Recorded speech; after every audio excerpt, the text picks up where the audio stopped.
I think my friend is a skinwalker. Part 1 of 3. By Redditor Physical Speaker 457. I've been lurking around on the forums for a while now, and I was about to give up until I found this thread. I've read some similar experiences to my own, so I figured you all would be able to bring more clarity to all of this. This all happened back during this past summer in the state of Kentucky.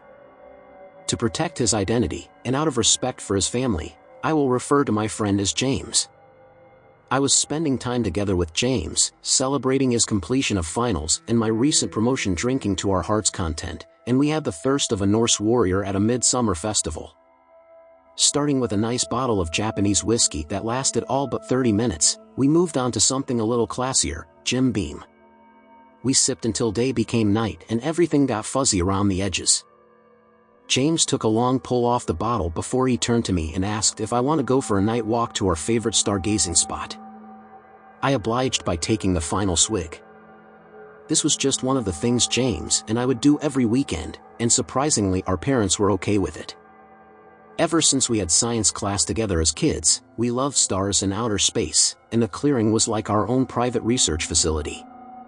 We had a large amount of forested area near where we lived, and the clearing was just 1.5 miles into the woods. I would pack my budget telescope and we would get nice views of the moon in its differing phases, as well as nearby planets and visible galaxies. After high school, James had saved up a couple $1,000s to spend on one of those fancy scopes that could be remote controlled and could take HD videos. We would often talk about black holes, the inevitable heat death of the universe, or if there were other Earth-like planets out there with life like ours. We could even recite all the differing spectral types of stars from memory. It was the foundation of our friendship. Though James was much more serious and even talked about going to college for a degree in astronomy once he had finished his general education courses at the local community college. He was the only kid from class that said he wanted to be an astronaut and was serious about it. I was content looking at the stars through my telescope from my backyard, beer in hand, and not being in debt. It was a bad idea, but we did not care, and off into the night we went. Along the way there was this drainage ditch we would pass by. Alluring today as it was back then, for no good reason other than it was creepy. Being as inebriated as we were, we took the bait and headed down. Being extra careful to scale down the steep incline of the ditch walls, we made it inside.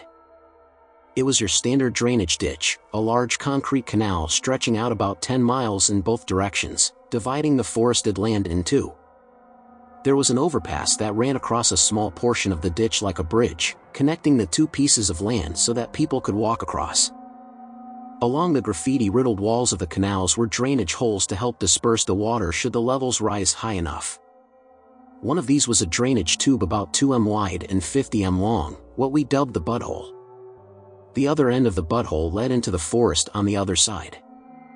As kids we would crawl through it and act like it was a portal to another dimension or it would take us back in time. James could not resist.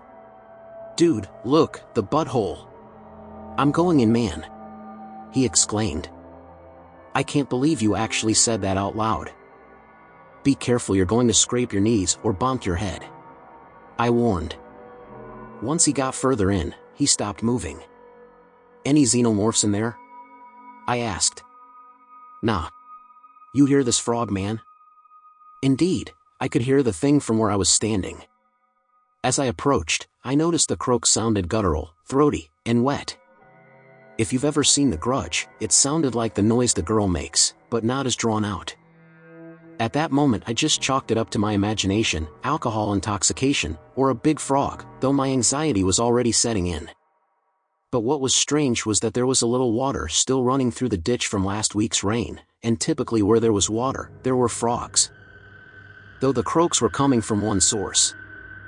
Come to think of it, I do not recall any other noises, no bugs, no animals, no typical forest sounds. Dead silence except for the frog. "What's wrong with Kermit?" he said. "I don't know, man, just come out, I'm starting to lose my buzz." With that he scooted out backwards, still a bit tipsy. He fell on his way out, then stood up to face me. "I just got pooped out." We climbed out of the drainage ditch and continued along the dirt path. I could still hear the croaking, but it was faint. The sounds of insects and small critters rustling in the foliage eventually returned and filled the unnerving silence, the croaking becoming a distant memory, and I settled down a bit. It was a clear night, the moon was clearly visible, and stars dotted the sky, like tinsel strewn about a black canvas. The trees reaching tall, towering above us, and a nice cool breeze blowing the refreshing smell of pine to our nostrils. It was a few minutes before we arrived at the clearing that James broke the silence. "Hey man. What's up?" "Look, I am not sure how to even say this, but there's something I've been meaning to tell you for a while now. It's been weighing heavy on my heart, and I just need to get it off my chest. Of course, you know it's just you and I out here. I'm here for you, man. You can tell me anything." "Thanks," he sighed. "It's just, lately I've been thinking I might." "Whoa, dude, do you see that?" Wide-eyed, he pointed his finger ahead. I followed, and saw what he was seeing. A young buck, 10-pointer, still with velvet around the antlers. "Wow, he's beautiful," I said. We had a staring contest for about 5 minutes. Everything seemed normal about the deer, but most of its body was cloaked by the shadows casted by the trees overhead. What I could see was its head and a portion of its neck. It could have been the glare from the moon overhead, but the eyes looked glossed over, like thick cataracts, or like it had been dead for a while. It was also trembling, which could have been because of us. The tips of the antlers I can remember clearly too, the way the moonlight gleamed off them, like the surface was glossy. I tried to take a step closer, and then suddenly the buck sprinted off into the woods. It looked like right before the buck ran off, the antlers twitched, like fingers clenching to form a fist, but I brushed that off too, trying to stave my anxiety once more. And we started walking again. I really should have turned back at this point. After an additional 3 minutes, we had arrived at the clearing. James and I began walking to the middle. There we lie down on our backs, staring up at the sky. We were far enough from the city where light pollution wasn't visible. We could see a portion of the Milky Way galaxy, and the moon was in its waning gibbous phase. This almost would have been a perfect night for the telescope. In hindsight, I am glad we didn't bring it because it was heavy and might have weighed me down. "Okay," I said, "you didn't finish what you were going to say back there. What's going on with you?" "Oh yeah, right. Well, I'm thinking about moving to..." Before he could even finish, he was interrupted by a scream. It sounded like a young girl, if I had to guess, around the age of 10. "Help, help me. Who's there? Aya." I could not move my body. I couldn't even speak. I felt bad that I wasn't jumping into action, but for reasons I couldn't understand at the time, I was paralyzed. A primal fear had awoken in me, and I could only manage to turn my head slowly towards James, our gaze locked. It felt like hours had passed. I broke out in a cold sweat and had trouble swallowing. My words kept catching in my throat, but eventually I managed to form words and spoke to James in a low whisper. "What should we do? Call the police? They'd never get here in time, and how do we explain where we are?" "Yes, officer, we are in some woods. There's dirt and rocks." "She sounds hurt. We might need to help her ourselves," he reasoned. James was the first to get up. Once he did, he extended his hand out to me and hoisted me up. The direction of the scream had come from our right, a little way past the tree line. We waited a while longer to see if the girl would call out again. "I think we should head over there, call out to her. She might be lost or hurt, man," James said. "I don't know, something doesn't feel right. Don't you feel weird about this?" I questioned. "It's probably the booze, man. Regardless of how this feels, we need to go over there."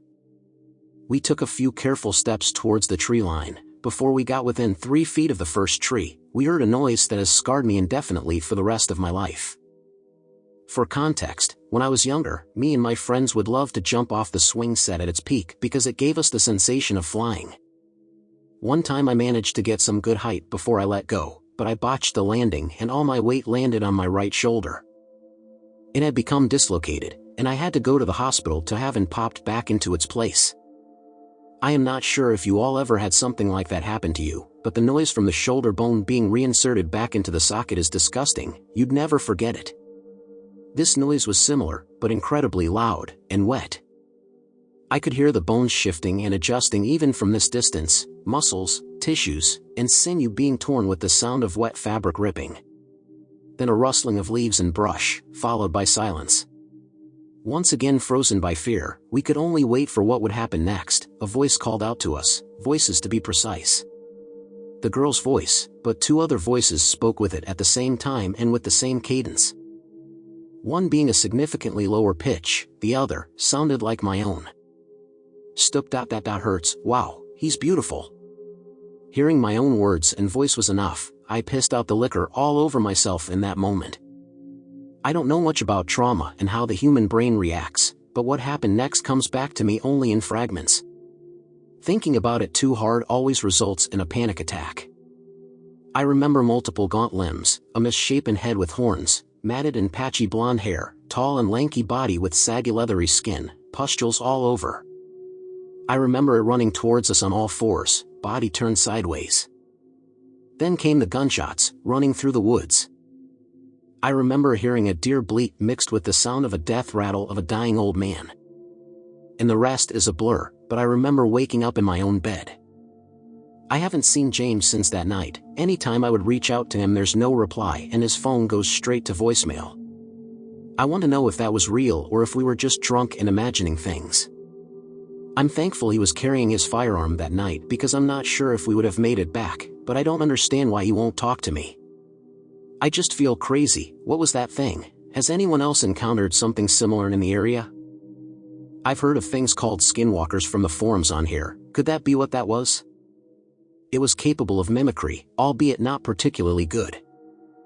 I received a text message from James today, and it was one of the reasons I decided to share. It simply read, "You left me.